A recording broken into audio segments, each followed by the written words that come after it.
This is Chapter 5, Medical Terminology. So as an EMT, you have to have a working knowledge of medical terminology, period. This allows for effective documentation, communication, so you must understand key terms, acronyms, symbols, and abbreviations. You can determine the meaning of an unknown word by understanding how the term is formed, as well as learning the definition for the parts of a medical term. Understanding medical jargon, which is just what we use for medical language, will help you communicate effectively with other members of the EMS, healthcare, and public safety teams. Medical terms are made of distinct parts that perform specific functions. Changing or deleting any part of a word can change the function or the overall meaning of a word, so you have to be very careful with that. Components that comprise medical terms include the word root, which is the foundation of the word, the prefix, what occurs before the word root, suffix, what occurs after the word root, and then the combining vowels, so vowels that join one or more word roots to the components of the term. How the parts of a term are combined determines its meaning, so accurate spelling is absolutely essential in medical terminology. The suffix phasia, P-H-A-S-I-A, means speaking, whereas phagia, P-H-A-G-I-A, means eating or swallowing, so very important to get those correctly. Knowing anatomy and the context of how these words are used can help you correctly determine and spell the term in a given situation. Word roots are the main part or stem of a word. It's called the word root or root word. It conveys the essential meaning of the word and frequently indicates the body part. Most terms have at least one word root, some have more than one. Adding a prefix or a suffix to the word root creates the overall term. Changing the prefix or the suffix will change the meaning of the term. So cardiopulmonary, for example, breaks down as cardio is a word root meaning heart. Pulmon is the word root meaning lungs. So put those together, cardiopulmonary.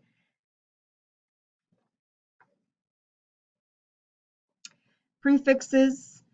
Prefix is the part that appears at the beginning of a word. Prefixes usually describe location or intensity. Prefixes are found in general language such as autopilot, submarine, tricycle, as well as in medical and specific terminology.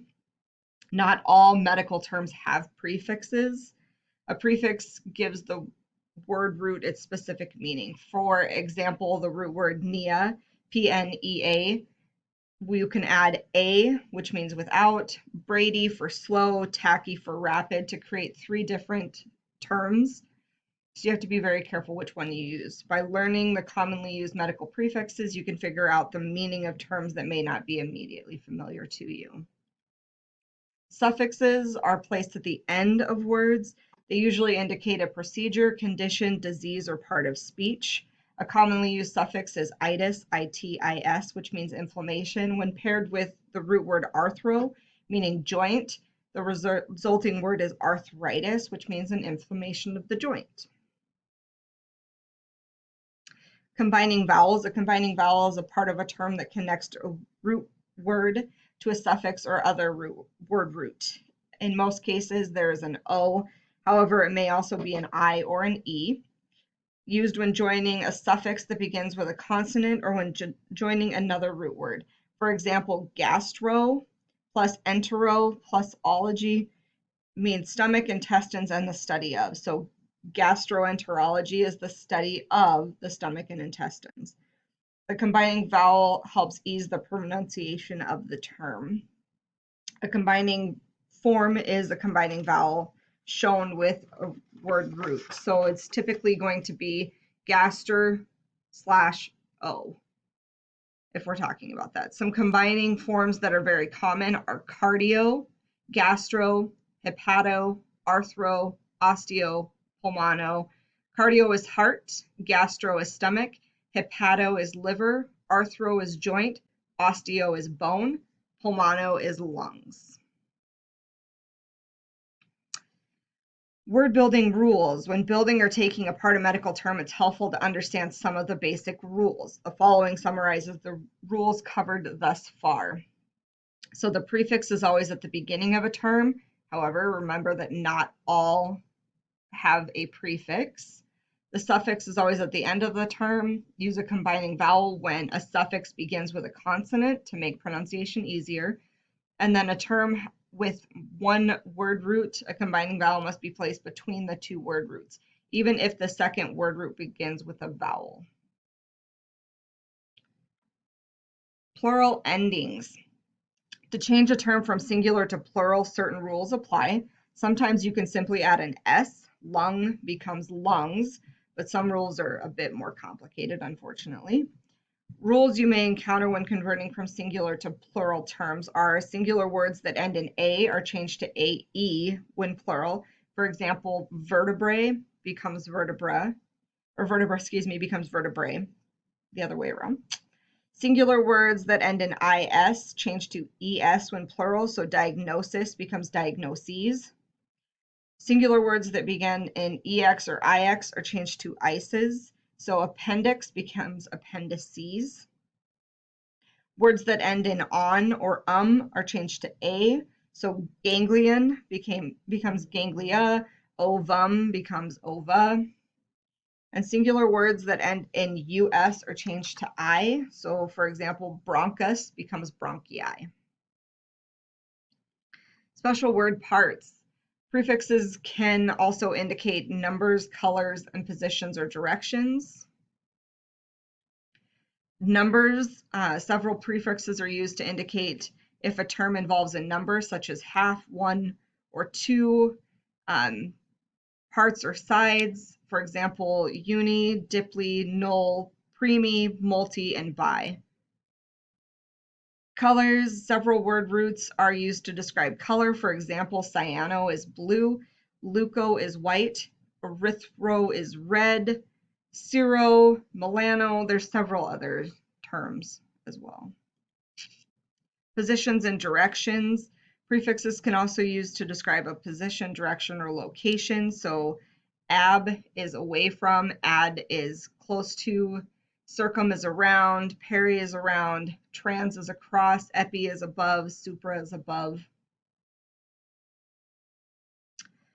Common directional terms. You need to know the correct directional term to discuss where an injury is located and how pain radiates in the body. Some directional terms include right and left, superior, inferior, lateral and medial, proximal and distal, superficial and deep, ventral and dorsal, palmar and plantar, and then apex. These are definitely gone over in your book with pictures to help you understand this, so make sure that you look through that pretty good. Make sure that you understand that you have to put the patient in the anatomical position. So standing with feet about shoulder width apart, arms out to the side, palms facing forward. When you refer to right or left, you're referring to the patient's right or left, not your right or left. Superior and inferior. Superior part of any body is the portion nearer to the head from a specific reference point. The part nearer to the feet is the inferior portion. They're also used to describe the relationship of one structure to another. You have to have a reference point when you're talking about anything else.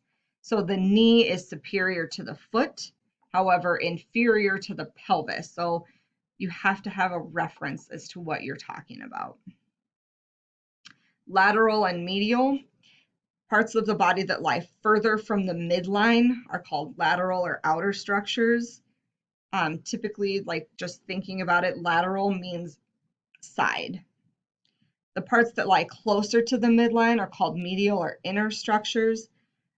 For example, a patient has a 5-centimeter laceration on the medial aspect of the thigh, means towards the inside of the body, so towards the inside of the thigh. Proximal and distal are used to describe the relationship of any two structures on an extremity. Proximal describes the structures that are closer to the trunk. Distal describes structures that are further from the trunk or nearer to the free end of the extremity out to the fingers. So for example, the elbow is distal to the shoulder, but proximal to the wrist and hand.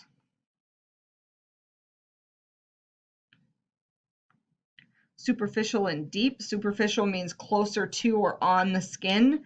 Deep means further inside the body or tissue and away from the skin. For example, a superficial burn involves only the top layer of skin, similar to a sunburn, whereas a deep laceration involves a cut deeper into the tissue, such as with a knife. Ventral and dorsal. Ventral refers to the belly side of the body or the anterior surface of the body. Dorsal refers to the spinal side of the body or the posterior surface of the body. Think of like a dorsal fin on a dolphin or a fish, which is on its back. More commonly used terms are anterior, which is the front surface of the body, or posterior, which is the back surface of the body. Palmar and plantar. The front region of the hand is referred to as the palm or palmar surface. The bottom portion of the foot is referred to as the plantar surface. So if you're going to plantar flex your foot, you're pointing your toe down towards the bottom. The apex, the plural is apices, is the tip of a structure. The apex of the heart is actually the bottom or inferior portion where it comes out to a tip. And the top is considered the base, where it's more of a flatter surface. Movement terms. Flexion is the bending of a joint or reduction in the angle of the joint. Extension is the straightening of a joint or increasing the angle of a joint. Adduction, you're adding something to the midline, so it's a motion toward the midline. Abduction is a motion away from the midline. Other directional terms. A body part that appears on both sides of the midline is considered bilateral, so the ears, eyes, hands, feet. Structures inside the body can also appear on both sides of the midline, so the lungs and kidneys as well. Something that appears on only one side of the body is said to occur unilaterally.